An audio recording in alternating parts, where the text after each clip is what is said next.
మీ అందరికీ యేసుక్రీస్తు నామములో శుభాలు తెలియజేస్తూ ఉన్నాను. మరొకసారి మీ ముందుకు రావడానికి ప్రభు నాకు ఇచ్చిన ఈ సమయం కొరకై నేను ప్రభుని స్తుతిస్తూ ఉన్నాను. ఈరోజు ధ్యానమునకై దేవుని వాక్యాన్ని మనం చదువుకుందాం. మార్కు సువార్త 10వ అధ్యాయము 46వ వచనము నుండి చదువుకుందాం. వారు యెరికో పట్టణమునకు వచ్చిరి. ఆయన తన శిష్యులతోనూ బహుజన సమూహములతోనూ యెరికో నుండి బయలుదేరి వచ్చుచుండగా తీమై కుమారుడగు భర్తిమై అను గుడ్డి భిక్షకుడు త్రోవ ప్రక్కన కూర్చుండెను. ఈయన నజరేయుడని యేసు అని వాడు విని, దావీదు కుమారుడా యేసు నన్ను కరుణింపుమని కేకలు వేయ మొదలుపెట్టాను. ఊరుకుండమని అనేకులు వానిని గద్దించిరు గాని వాడు దావీదు కుమారుడా నన్ను కరుణించుమని మరి ఎక్కువగా కేకలు వేశాను. చాలు. దేవుని ప్రియమైన దేవుని పిల్లలారా, మరొకసారి దేవుని వాక్యంలోనికి వెళ్దాం. ఇక్కడ గుడ్డి భిక్షకుడు ఒక ఆయన ఉన్నాడు. ఆయన పేరు భర్తిమాయ్. ఈ గుడ్డి జీవితం అంటే కనులు లేనటువంటి జీవితం చాలా దుర్భరమైనది. ఈ ప్రకృతిలోని అందాలను ఆ గుడ్డివాడు చూడలేడు. వాడి ప్రక్కగా వెళుతూ మనం ఆహా ఈ గులాబీ పువ్వు ఎంత అందంగా ఉంది అని మనం అంటూ ఉంటే వాడు వింటాడే కానీ పాపం చూడలేడు. ఎంతో దౌర్భాగ్యకరమైనటువంటి జీవితం. ఆహా చంద్రుని కాంతి ఎంత చల్లగా ఉంది, ఎంత తెల్లగా ఉంది అని మనం చెప్పుకుంటూ ఉంటే వింటాడే కానీ దానిని చూసి ఆనందించలేనటువంటి స్థితి. అయ్యో నాకు కూడా కండ్లు ఉంటే బాగుండు, ఆ కండ్లతో భగవంతుడు సృష్టించిన ఈ ప్రకృతి అందాలను తిలకించి నేను ఆనందించేవాడను అని ఎంతగా దిగులు పడేవాడో, ఎంతగా దిగులు చెందుతాడో కన్నులు లేనటువంటి గుడ్డివాడు. నేను ఒక విషయం చెప్తాను మీకు, జాగ్రత్తగా వింటే.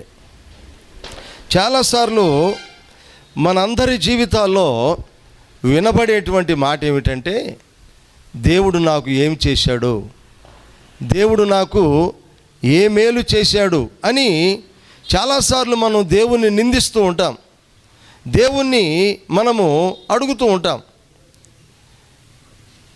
ఒకసారి విజయవాడ పట్టణానికి వెళ్ళాం కొన్ని సంవత్సరాల క్రితం, చాలా కాలమైంది. నేను మా సంఘ పెద్దగారు ఆ కాంగో డ్రమ్స్ కొనడానికి ఇరువురు వెళ్ళాం. మా సంఘ పెద్ద స్టెపెన్ గారు, నేను ఇద్దరం. ఆ విజయవాడ వీధుల్లో ఫలాని షాపులో కాంగో డ్రమ్స్ దొరుకుతాయని మాకు తెలిసినప్పుడు రోడ్డు క్రాస్ చేసి వేరొక షాపుకి వెళుతూ ఉన్న సందర్భం అది. అప్పుడే మసకబడుతూ ఉంది, సాయంకాలం అయింది, మసకబడుతున్న సమయం అది. ఒక దృశ్యాన్ని చూశాను రోడ్డు మీద. నేను ఎంతో బాధపడ్డాను. చెప్పలేనంత దుఃఖము నాకు కలిగింది ఆ దృశ్యం చూసిన తర్వాత. హృదయ విదారకమైనటువంటి దృశ్యం అది. ఏమిటా దృశ్యం అంటే, ఒక వ్యక్తి కాళ్ళు పని చేయడం లేదు, చేతులు పని చేయడం లేదు, తన ఎదురుగా అడుక్కోవడానికి ఉపయోగించే డబ్బా ఉంది చూడండి, దానిని తన మూతితో ముందుకు నెడుతూ పొట్టతో డేకుతూ ఉన్నాడు రోడ్డు మీద. నా కళ్ళ వెంట నీళ్లు పటపట రాలిపోయాయి. అయ్యో, కాళ్ళు చేతులు లేవు, ఆ పొట్టతో డేకుకుంటూ వెళుతూ ఉన్నాడు, ఆ డబ్బాను మూతితో జరుపుకుంటూ వెళుతూ ఉన్నాడు. ఎంత విచారకరమైన స్థితి అయింది. అప్పుడు నాకు గుర్తొచ్చింది, దేవుడు ఏమి చేయాలి మనకి? 2 కాళ్ళు 2 చేతులు మంచిగా ఉంచాడు కదా, అది దేవుడు చేసిన మేలు కాదా? ఈ ప్రకృతి అందాలను చూడడానికి 2 కళ్ళు ఇచ్చాడు కదా, చూస్తూ ఉన్నాము కదా, అది దేవుడు చేసిన మేలు కాదా? ఇంకా దేవుడు ఏదో చేయలేదని ఇంకా దేవుని మీద మనం నిందలు వేస్తూ ఉంటాం. ఆరోగ్యంగా ఉన్నాము, అది దేవుడు చేసిన మేలు కాదా? 3 పూటల భోంచేస్తూ ఉన్నాము, అది దేవుడు చేసిన మేలు కాదా? మరి గుడ్డివాడు ఆ గుడ్డి జీవితంలో జీవిస్తూ ఉన్నాడు. జాగ్రత్తగా విందాం. ఒక దైవజనుడు చెప్పాడు, ఒకసారి ఆయన అమెరికా దేశానికి వెళ్ళి, అమెరికా దేశంలో ఉండే దైవజనుడే, ఒక ప్రాంతానికి వెళ్ళాడు. అది బాగా సంపన్నమైనటువంటి ప్రాంతం. అక్కడ గొప్ప గొప్ప ధనికులు ఉంటారట. ఆ పాస్టర్ గారు వెళ్ళి, అయ్యా మీరు కూడా యేసు ప్రభు వారిని నమ్మొచ్చు కదా, నమ్మండి అన్నాడంట. అప్పుడు ఆయన అన్నాడు, మాకు కాదు యేసు ప్రభు వారు, అదుగో ఆ ఊరి చివర బీదవారు ఉన్నారు, అక్కడికి వెళ్ళి చెప్పండి, మాకు కాదు యేసు ప్రభు వారు, మాకు అవసరం లేదు అన్నాడట. అప్పుడు ఆయన పాస్టర్ గారు ఎంతగానో బాధపడి, మీకు చెప్పేంత బలహీనమైంది కాదులే ఈ యొక్క సువార్త, దేవుని మాటలని చెప్పి అక్కడి నుండి వెళ్ళిపోయాడండి. అదే పట్టణంలో మరి ఒక అమ్మాయిని కలిశాడు ఆయన, ఆ పాస్టర్ గారు. మరి ఆ అమ్మాయి పరిస్థితి ఏమిటి అంటే, చిన్నతనంలోనే డాక్టర్ గారు ఒక ఇంజెక్షన్ వేయబోయి మరొక ఇంజెక్షన్ వేయడం ద్వారా ఆమెకి ఎఫెక్ట్ అయ్యి 2 కళ్ళు పోయాయి, దృష్టి పోయింది. ఆమె ఏమంటుందో తెలుసా? ప్రభువుని గురించి 10,000 పాటలు రాసింది ఆ అమ్మాయి. కొంత పెద్ద అయింది, చిన్నతనం నుండి కళ్ళు పోయాయి. 10,000 పాటలు రాసి ఆ అమ్మాయి ఏమంటుందంటే, నేను ప్రతిరోజు ప్రభువుని చూస్తూ ఉన్నాను అన్నది. చాలా ఆశ్చర్యంగా ఉంది. మరి ఇందాక ధనవంతుని దగ్గరకు వెళ్ళాడు పాస్టర్ గారు, యేసుక్రీస్తు నాకు అవసరం లేదు అన్నాడు ఆయన.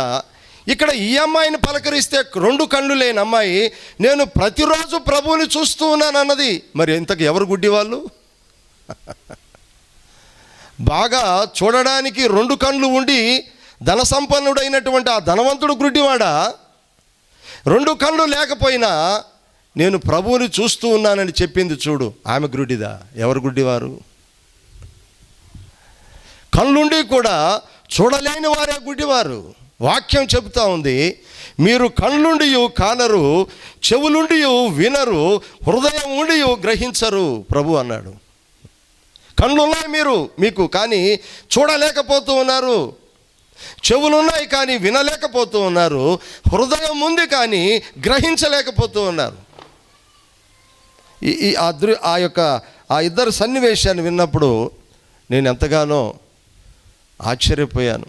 అయ్యో, జ్ఞానం ఉంది, తెలివి ఉంది, డబ్బు ఉంది, 2 కళ్ళు ఉన్నాయి, గ్రహించే మనసు ఉంది, అన్నీ ఉన్నాయి, కానీ దేవుణ్ణి దేవునిగా గ్రహించలేకపోయాడు, గుర్తించలేకపోయాడు. 2 కళ్ళు లేకపోయినా తన ఆత్మలో ప్రభువుని ప్రతిరోజు చూడగలుగుతూ ఉంది. ఎవరు గుడ్డివారు ఇంతకీ? ఈనాడు చాలామంది, ప్రపంచంలో చాలామంది ఉన్నారు ప్రభువుని గుర్తించిన వారు. వాక్యం చెప్తా ఉందండి యోహాను సువార్తలో, నిజమైన వెలుగుండెను, అది చీకటిలో ప్రకాశించుచుండెను, కానీ చీకటి దానిని గ్రహింపకుండెను. నిజమైన వెలుగుంది. ప్రభువారు 2000 సంవత్సరాల క్రితం యేసు ప్రభుల వారు ఈ లోకానికి వచ్చి ఆయన అన్నాడు, నేను లోకానికి నిజమైన వెలుగును అన్నాడు. ఆ వెలుగును గూర్చే ప్రస్తావిస్తూ ఉన్నాడు యోహాను తన సువార్తలో. ఏమని ప్రస్తావిస్తూ ఉన్నాడు అంటే, ఇదిగో నిజమైన వెలుగుండెను, అది చీకటిలో ప్రకాశించుచుండెను, కానీ చీకటి దానిని గ్రహింపకుండెను. 2000 సంవత్సరాల క్రితము దేవాతి దేవుడు, సర్వశక్తిమంతుడు, ఆకాశ మహాకాశములు పట్టజాలనంత ఆ దేవుడు ఒక మనిషిగా, నరునిగా ఈ లోకానికి వచ్చి 33.5 సంవత్సరాలు సంచరించాడు. ఆ వెలుగు ఈ భూలోకంలో ప్రకాశించింది, కానీ ఆ వెలుగును గుర్తించలేకపోయింది ఈ ప్రపంచం. ఇప్పటికీ ఆయన వచ్చి వెళ్ళిపోయి 2000 సంవత్సరాలు దాటాయి, కానీ ఆ వెలుగును గుర్తించకుండా ఇంకా చీకటిలోనే, గుడ్డితనములోనే ఉన్నవారు అనేక మంది ఉన్నారు. స్తోత్రం. అందుకే దావీదు అంటాడు ఒక చక్కని మాట, అయ్యా నీ ధర్మశాస్త్రమునందు ఆశ్చర్యకరమైన సంగతులను చూచినట్లు నా కన్నులను తెరువు నాయనా. ఎంత మంచి మాట! అంటే నీ ధర్మశాస్త్రములో, నీ వాక్యములో, నువ్వు రాయించినటువంటి నీ మాటలలో ఉన్న అర్థాన్ని గ్రహించడానికి, ఆ మాటలలో నిన్ను నేను గ్రహించడానికి, నిన్ను వెతికి పట్టుకోవడానికి నా కన్నులు తెరువు. ఏం కన్నులు లేవా దావీదుకి? ఉన్నాయి, కానీ అంతర్నేత్రాలు, ఆత్మీయ నేత్రాలు, మనోనేత్రాలు, జ్ఞాననేత్రాలు మూసుకొని పోయాయేమో. ఈనాడు చాలామంది దేవుడు తమకిచ్చిన కళ్ళతో ప్రకృతి అందాలను చూస్తూ ఉన్నారు, ఆనందిస్తూ ఉన్నారు, ఉల్లాసంగా జీవితాలు గడుపుతూ ఉన్నారు. ఈ 2 కళ్ళతో చూడరాని అశ్లీల దృశ్యాలు కూడా చూస్తూ ఉన్నారు. కానీ ఇక్కడ విచారం ఏమిటంటే మానవుని యొక్క మనోనేత్రాలు మూసుకొని పోయాయి, జ్ఞాననేత్రాలు మూసుకొని పోయాయి. ఆ నేత్రాలు తెరవబడితే కానీ వారు దేవుని వెలుగును చూడలేరు, దేవుని వెలుగును చూడలేరు. అందుకే యోహాను అన్నాడు, నిజమైన వెలుగుండెను, అది చీకటిలో ప్రకాశించుచుండెను, కానీ చీకటి దానిని గ్రహింపకుండెను. హల్లెలూయా. సరే, ఒకసారి ఈ యెరికో పట్టణానికి యేసుప్రభువారు తన శిష్య బృందంతో వచ్చాడు. ఇంకా ఆయన ఎక్కడికి వెళ్తే బహుజన సమూహాలు ఆయన వెంబడిస్తూ ఉంటారు. ఆ పట్టణం అంతా సందడిగా గొడవగా హడావుడిగా వినబడుతూ, ఇతడు చూడలేడు కానీ వినగలడు. ఎవరినో అడిగాడు ప్రక్కన, ఏమిటి సందడి, హడావుడి, గొడవ ఏమిటంటే, యేసు ప్రభులు వారు వచ్చారయ్యా యెరికో పట్టణానికి అని చెప్పుంటారు. వీడు అంతకుముందే తీర్మానం చేసుకున్నాడు కాబోలు, ఆయన వచ్చినప్పుడు ఆయనకు వినబడేలా గట్టిగా కేకలు వేయాలి, గట్టిగా అరవాలి అనే ఒక నిర్ణయం చేసుకొని ఉంటాడు. ఎప్పుడైతే యేసు ప్రభువారు ఈ మార్గం గుండా వెళుతూ ఉన్నాడని వాని చెవిలో పడిందో, ఇక గట్టిగా అరవడం, కేకలు వేసి ప్రారంభించాడు. దావీదు కుమారుడా యేసు, నన్ను కరుణించుమని గట్టిగా కేకలు వేస్తూ ఉన్నాడు. కొంతమంది వచ్చి వాన్ని వారించి అబ్బాయి అరవద్దని గట్టిగా అతనికి హెచ్చరిక చేసినప్పటికీ కూడా వాడు ఇంకా గట్టిగా అరిచాడు. స్తోత్రం కలుగునుగాక. మరి ఎంత గట్టిగా అరిచాడంటే ఆయనకు వినబడేంత గట్టిగా అరిచాడు. అంత జనసమూహంలో, ఆ సందడిలో, ఆ అల్లరిలో ఆయనకు వినబడేంత గట్టిగా అరిచాడు. నీవు దేవుని ఇంత గట్టిగా ఎప్పుడైనా అరిచి పిలిచావా నీ జీవితంలో? తప్పకుండా వింటాడు ఆయన. దావీదు ఒక మంచి మాట రాశాడు, నా శ్రమలో నేను ఆయనకు మొర్ర పెట్టగా ఆయన నాకు ఉత్తరం ఇచ్చాను. దేవుడు అన్నాడు ఒక దగ్గర, అతడు నన్ను పిలవగా నేను అతనికి నేను ఉన్నాను అని జవాబిచ్చేదను అన్నాడు. మరి నేను దేవుని పిలవగలిగితే ఆయన విని ఆగి మన దగ్గరకు రాగలడు. ఆయన ఈ గుడ్డివాడు అదే చేశాడు. గట్టిగా కేకలు వేయడం ప్రారంభించాడు, ప్రభో ప్రభో ప్రభో నన్ను కరుణించమని. ప్రభు వారికి వినిపించాయి. స్తోత్రం కలుగునుగాక. నీవు అరిచే అరుపులు, ఆయన పిలిచే పిలుపులు ఆయనకి తప్పకుండా వినపడతాయి. ఆయన వినగలిగినటువంటి దేవుడు. వాక్యంలో ఉంది, విననేరక ఇండునట్లు ఆయన చెవులు మందము కాలేదు. ఇంకా ఒక దగ్గర ఉందండి, కనులను కలగజేసిన వాడు కానకుండా ఉండునా, చెవులను కలగజేసిన వాడు వినకుండా ఉండునా. నువ్వు ఆయనను పిలిస్తే తప్పకుండా ఆయన వింటాడు. నువ్వు అరిస్తే తప్పకుండా ఆయనకు వినబడుతుంది. నువ్వు కేకలు వేస్తే తప్పకుండా ఆగి నీ దగ్గరకు ఆయన వస్తాడు. మరి పిలిచావా నీ జీవితంలో ఎప్పుడైనా? యేసు నన్ను కరుణించయ్యా, యేసు నన్ను కాపాడు అని కేకలు వేసావా నీ జీవితంలో ఎప్పుడైనా? ఇక్కడ గుడ్డివాడు అదే పని చేస్తూ ఉన్నాడు. ఏమంటూ ఉన్నాడంటే, అయ్యా దావీదు కుమారుడా నన్ను కనికరించమని. ప్రభువారు ఆగిపోయాడు. ఆగిపోయి వాణ్ణి నా దగ్గరకు తీసుకొని రమ్మని చెప్పాడు తన ప్రక్కన ఉన్న శిష్యులతో. వాళ్ళు వచ్చారు ఇతని దగ్గరికి. అబ్బాయి, ప్రభు నిన్ను పిలుస్తున్నాడు రా అన్నారు. ఇంక అతని ఆనందానికి అవధులు లేవు. దిగ్గున లేచాడట. ఎందుకు అంటే ప్రభు పిలుపు వచ్చింది అతనికి. ప్రభు రమ్మంటూ ఉన్నాడు. ఏ ప్రభునైతే కేకలు వేసి పిలిచాడో, ఏ ప్రభు వినాలని కేకలు వేశాడో, విని స్పందించాలని కేకలు వేశాడో, ఆ ప్రభువే ఇతన్ని రమ్మంటూ ఉన్నాడంటే ఎంతగా ఆనందించాడు. దిగ్గున లేచాడు, తన పై బట్టను పారవేశాడు. అబ్బా, ఇక్కడ ఒక చిన్న విషయాన్ని మీ దృష్టికి తీసుకొని వస్తాను. పైబట్ట అతనికి ప్రతిరోజు ఉపయోగపడేది.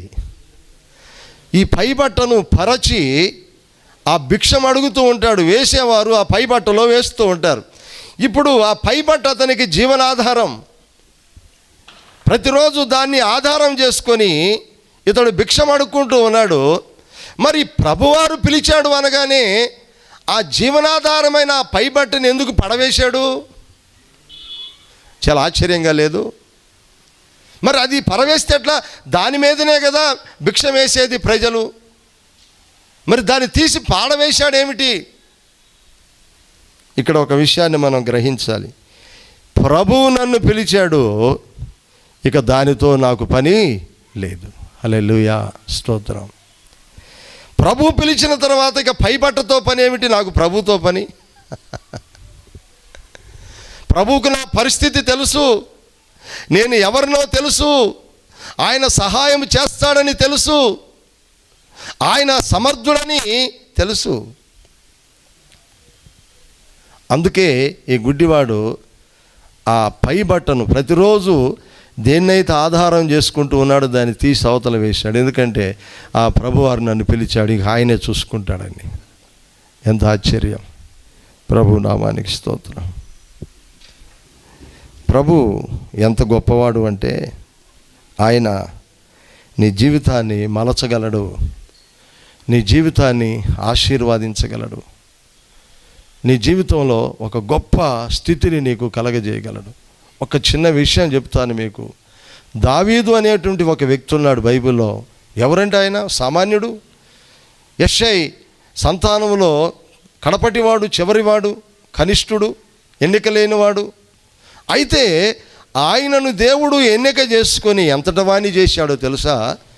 రాజ్యానికి రాజుగా చేశాడు. అబ్బా, స్తోత్రం. మరి అంత గొప్ప దేవుని దగ్గరికి వెళ్ళేటప్పుడు ఇక పై బట్టతో పనేముంది? ఆయన పిలిచాడు, దిగ్గున లేచాడు, దానిని పడవేశాడు, ప్రభు దగ్గరికి వెళుతూ ఉన్నాడు. ఆయన ఎంతటి కార్యాన్నైనా చేయగలడు, ఎంతటి అద్భుతాన్నైనా చేయగలడు. ఒక సామాన్య మనిషిని రాజుని చేశాడు అంటే ఎంతటి విషయం అండి. దేవునికి అసాధ్యమైనది ఏమైనా ఉందా? ఆయన ఏమైనా చేయగలడు. ఈ గుడ్డివాడు ప్రభు దగ్గరికి వెళ్ళాడు. ప్రభు అతన్ని అడుగుతా ఉన్నాడు, ఏమయ్యా, నేను నీ కొరకు ఏమి చేయాలి? ఏమి చేయాలని నువ్వు కోరుకుంటూ ఉన్నావు? ఏమండి, సర్వ సృష్టిని సృజించిన సృష్టికర్తకు, అన్నింటినీ కలగజేసిన సృష్టికర్తకు, అన్నీ తెలిసినటువంటి సృష్టికర్తకు అతడు ఏ ఉద్దేశము కలిగి ఉన్నాడో తెలియదంటారా? ప్రభుకి తెలుసు. మరి ఎందుకు అడుగుతూ ఉన్నాడు? నేను నీకు ఏమి చేయాలని కోరుకుంటూ ఉన్నావయ్యా నువ్వు అని ప్రభు అడుగుతూ ఉంటే నేను ఆశ్చర్యపోయాను. ఇక్కడ వానికి ఏది కావాలో ప్రభుకి తెలుసు, వాడు ఏ ఉద్దేశంతో వచ్చాడో ప్రభుకు తెలుసు, ఏమి ఆశించి ప్రభు దగ్గరికి వచ్చాడో ప్రభుకు తెలుసు. అయినా ప్రభు ఆయన్ని మరలా అడుగుతా ఉన్నాడు, ఏమి చేయాలనుకుంటున్నావు నేను నీకు అంటే? ప్రభు యొక్క ఉద్దేశం ఏమిటి? ఇతని నోటితోనే ఆ విషయము ప్రభువుకి చెప్పాలి. స్తోత్రం కలుగునుగాక. ఏమండి, నీకు ఏది కావాలో ప్రభుకు తెలుసు, నీకు ఏది అవసరమో ప్రభుకు తెలుసు, నువ్వెవరో ఆయనకు తెలుసు, నీ పేరేమిటో ఆయనకు తెలుసు, నీ ఊరేమిటో ఆయనకు తెలుసు, నీ ఉనికి ఏమిటో ఆయనకు తెలుసు, నీ కుటుంబం ఏమిటో, అసలు నీ స్థితిగతులు ఏమిటో అన్నీ ఆయనకు తెలుసు. మరలా నువ్వు చెప్పడం ఏంటంటే నీవు ఆయనను అడగాలి, ఆయనను మొరపెట్టాలి, ఆయనను నీవు పిలవాలి అని దేవునికి ఇష్టం. స్తోత్రం కలుగునుగాక. మన పిల్లలు కూడా మమ్మీ, డాడీ, నాన్న, అమ్మ అని వాళ్ళు పిలుస్తూ ఉంటే మనం ఎంతగా సంబరపడతామో. చిన్నతనంలో వారు అలా మనల్ని పిలుస్తూ ఉంటే ప్రభు కూడా మన నోటు నుండి ఆ పిలుపులు వినాలి అని, ఆ పలుకులు వినాలి అని ఎంతగానో ఆశపడుతూ ఉన్నాడు. అందుకే నేను నీకు ఏమి చేయాలి అని నువ్వు కోరుతూ ఉన్నావని ప్రభు అతన్ని అడిగాడు. అప్పుడు జాగ్రత్తగా విందాం.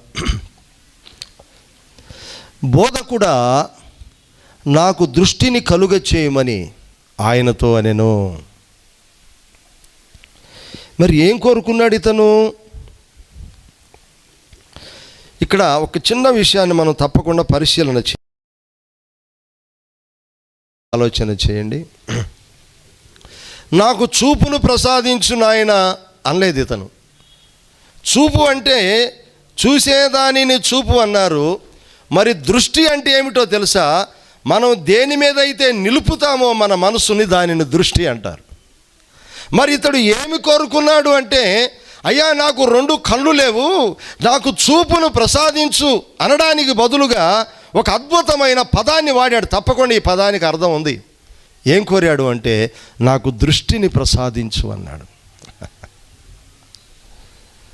ఏమిటి ఇతను అడిగిన దానిలో భావం అంటే, అయ్యా నాకు ఒకవేళ చూపును ప్రసాదించు అని అడిగాడు అనుకోండి, ప్రభు చూపునిస్తాడు. వాడు అన్నీ చూసి ప్రభుని చూడడం మానేస్తాడేమో, ఆ భయం ఉందేమో ఆ భర్తిమైకి. ఇక లోకంలో ఉన్నవన్నీ చూస్తూ చూస్తూ వీటికి అలవాటు పడిపోయి ఇక ప్రభువుని చూడడం మర్చిపోతాడు, మానివేస్తాడేమో. ఆ ఆందోళన కలిగిందేమో మనసులో. అయ్యా దృష్టిని దయచేయమంటే, ఎప్పుడు నా మనసు నీ మీదనే ఉండేటటువంటి ఆ దృష్టిని నాకు ప్రసాదించు అని అర్థం. ఎంత భావం ఉంది ఇందులో. ఎప్పుడు నా మనసు ఏది చూసినా, ఎక్కడికి వెళ్ళినా, ఏ ప్రాంతానికి వెళ్ళినా, దేని వైపు చూసినా చలించకుండా, కదలకుండా నా మనసు యొక్క దృష్టి నీ మీదనే నిలిచి ఉండేటట్లుగా అటువంటి దృష్టిని ప్రసాదించు అన్నట్టుగానే ఉంది ఆ మాట. మనం కూడా దీన్నే కోరుకోవాలి. మన అవసరాలు, భౌతికమైన మన ప్రతిదిన నిత్య దైనందిన జీవితంలో అవసరమైన అవసరాలనే ఎక్కువగా మనం ప్రభువుని కోరుకుంటూ ఉంటాం. కానీ మనం కోరుకోవాల్సింది ఏమిటో తెలుసా? ఈ గుడ్డివాడు అడిగినట్లుగా దృష్టిని, నా మనసంతా నీ మీదనే నిలిచి ఉండేలాంటి దృష్టిని దయచేయమని అక్కడ ప్రభువుని కోరుకుంటూ ఉన్నాడు. చాలా అద్భుతం. మనం ఏం కోరుకుంటున్నాం? ప్రభుని ఎప్పుడైనా ఆలోచన చేశారా? మా పిల్లలకు ఉద్యోగాలు దయచేయ నాయనని కోరుకుంటూ ఉన్నాం. మా పిల్లలకి వివాహాలు దయచేయ నాయనని కోరుకుంటూ ఉన్నాం. అయ్యా మా కుటుంబం బాగుండాలి, మా గేదెలు బాగా పాలివ్వాలి, మా పొలాలు బాగా పండాలి, మేము ఇల్లులు కట్టుకోవాలి, మా పిల్లలు ఉద్యోగాలు చేయాలి, సౌఖ్యంగా ఉండాలి, ఏ కోరికలు కోరుకుంటున్నాం. కానీ పారమార్థికమైన సత్యాలతో కూడిన ఆత్మానందానికి సంబంధించిన ఆ యొక్క కోరికలను మనం ఎప్పుడైనా కోరుకుంటూ ఉన్నామా? మోషే అన్నాడు. మోషే ఏం కోరుకున్నాడు తెలుసా? నేను నా కుటుంబం క్షేమంగా ఉండాలని కోరుకోలేదు. అయ్యా నేను నిన్ను చూడాలి నాయన అని కోరుకున్నాడు. దావీదు ఏం కోరుకున్నాడు తెలుసా? నీ ఆలయంలో నీ ప్రభావాన్ని, నీ మహత్యాన్ని నేను చూడాలి నాయన అని కోరుకున్నాడు. భక్తులు ఎంత శ్రేష్టమైన కోరికలను కోరుకున్నారు. మరి నీవు నేను ఏమి కోరుకుంటూ ఉన్నాం? ప్రభువుని మనం ఏం అడుగుతూ ఉన్నాం? ఏది కావాలని మనం ఆశిస్తూ ఉన్నాం? ప్రభు అడుగుతాడు. ఒకవేళ నేను ఏం కావాలి నీకు? నువ్వు ఇంతగా ప్రార్థన చేస్తూ ఉన్నావు, ఇంతగా ఉపవాసం ఉంటూ ఉన్నావు, ఇంతగా ఆరాధనకు వస్తూ ఉన్నావు, ఇంతగా దేవుని సన్నిధానంలో పాల్గొంటూ ఉన్నావు. What you want? ఏం కావాలి నీకు? అయ్యా మా ఊర్లో ఉన్న వారందరికంటే నేనే ధనవంతునిగా ఉండాలి అన్న కోరిక కోరాలని ఉందా నీకు? మా ఊర్లో వారికంటే నాదే పెద్ద ఇల్లుగా ఉండాలని కోరిక కోరాలని ఉందా నీకు? అవి తుచ్చమైన కోరికలు. ఆయనను పెనవేసుకునే కోరికను కోరుకో, ఆయనను హత్తుకునే కోరికను కోరుకో. ఆ గెరాసీనుల దేశమందు ఆ దెయ్యాల బారి నుండి విడిపించబడిన వ్యక్తిని ప్రభు అన్నాడు, ఇంటికి వెళ్ళవయ్యా అన్నాడు. ఇంతకాలం సమాజానికి దూరంగా ఉన్నాడు, కుటుంబానికి దూరంగా ఉన్నాడు, ప్రజలందరికీ దూరంగా ఉన్నాడు, సమాధులలో వాసం చేశాడు. ఇప్పుడు ఇంటికి వెళ్ళే అవకాశాన్ని ప్రభు ఇస్తా ఉన్నాడు. ఇంటికి వెళ్ళమంటే ఇతడు అంటాడయ్యా నిన్ను విడిచి పొమ్మని నాతో అనవద్దని బ్రతిమలాడుకుంటూ ఉన్నాడు. ఇతనికి ఆ కుటుంబం కంటే, సమాజం కంటే, తన వారి కంటే కూడా ఎవరు ముఖ్యమంటే ఇతనికి ప్రభువు ముఖ్యం. ప్రభువునే కోరుకుంటూ ఉన్నాడు. నిన్ను విడిచి పొమ్మని నాతో అనవద్దయ్యా, నేను నీతోనే ఉంటానయ్యా. ఎంత మంచి కోరిక, ఎంత మంచి కోరిక. మరి ఈ గుడ్డివాడు ఒక మంచి కోరికను కోరుకున్నాడు. ఏమిటా కోరిక అంటే, అయ్యా చూపు కాదు నాకు కావాల్సింది, దృష్టి. దృష్టి అంటే ఎప్పుడు నిలిచి ఉండేది, నీ మీదనే నా మనసు ఎప్పుడు నిలిచి ఉండేటటువంటి ఆ దృష్టిని నాకు ప్రసాదించమని ఆ గుడ్డివాడు కోరుకుంటూ ఉన్నాడు. మరి నీవు నేను ఏం కోరుకుంటూ ఉన్నాం? ఆసాబు కూడా ముందు ఏదో కావాలనుకున్నాడు, తర్వాత చివరికి ఒక మంచి కోరికను కోరాడు. ఏంటంటే, నీవు మాకు ఉండగా ఇక మాకేం అవసరం లేదు, నువ్వు ఉంటే చాలు, నువ్వు మాకుంటే చాలయ్యా. నీ సన్నిధి మాకుంటే చాలు, నీతో మేము ఉంటే చాలు, నిన్ను కలిగి ఉంటే చాలు, నీ సహవాసాన్ని మేము కలిగి ఉంటే చాలు. ఇంకా దానికి మించి మాకేమీ అవసరం లేదు. భక్తులు ఎందరో, పౌలు కూడా ఏమన్నాడు, నా మటుకైతే బ్రతుకుట క్రీస్తే, చావైతే నేను బ్రతికితే క్రీస్తుతోనే బ్రతుకుతాను, ఆయన పెనవేసుకొని ఆయన హత్తుకొని బ్రతుకుతాను, అది నాకు చాలు. మరి నీవు నేను ఈ సమయంలో ప్రభుని ఏం కోరుకుంటూ ఉన్నాం? ఏమి కావాలని ప్రభుని అడుగుతూ ఉన్నాం? గుడ్డివాడు కోరినట్టుగా ఒక పారమార్థికమైనటువంటి, ఆత్మకు సంబంధించినటువంటి, పరలోకానికి సంబంధించినటువంటి, దేవునికి నీకు ఆ మధ్యలో ఎటువంటి గ్యాప్ లేకుండా, ఎడబాటు లేకుండా నీవు దేవుడు ఎప్పుడు కలిసి ఉండేటువంటి కోరికను కోరుకోవడానికి ఇష్టపడుతూ ఉన్నావా? తలలు వంచండి, ప్రార్థన చేస్తాను. మమ్ములను మిక్కిలిగా ప్రేమించిన మా దేవా,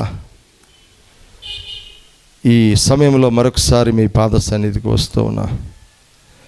మీ వాక్యంలో నుండి తేటగా మాతో మాట్లాడుతూ ఉన్నారు అయ్యా. ఆ గుడ్డివాని జీవితంలో మీరు జరిగించిన అద్భుతమైన కార్యం, ఆ గుడ్డివాడు మిమ్మల్ని కోరుకున్నటువంటి విషయం మా దృష్టికి తీసుకుని వచ్చారు నాయన. మేము కూడా ఏమి కోరుకోవాలో, ఎటువంటి విషయాల మీద మా మనసును ఉంచాలో మీరు మాకు నేర్పినందుకై స్తోత్రాలు ప్రభువా. ఈ వాక్యం విన్న తర్వాత మా దృష్టి మీ మీద నిలిచి ఉండేలాగున మీ కృపను మాకు అనుగ్రహించమని, మహిమ పొందమని అయ్యా. ఈ కార్యక్రమాన్ని స్పాన్సర్ చేస్తున్నటువంటి ఆ కుటుంబాన్ని మీరు దీవించి ఆశీర్వాదించమని, అన్ని విషయాలలో మీరే మహిమ పొందమని యేసుక్రీస్తు వారి నామమును అడుగుచూ ఉన్నాం పరమ తండ్రి, ఆమెన్. God bless you. దేవుడు మిమ్మల్ని దీవించునుగాక.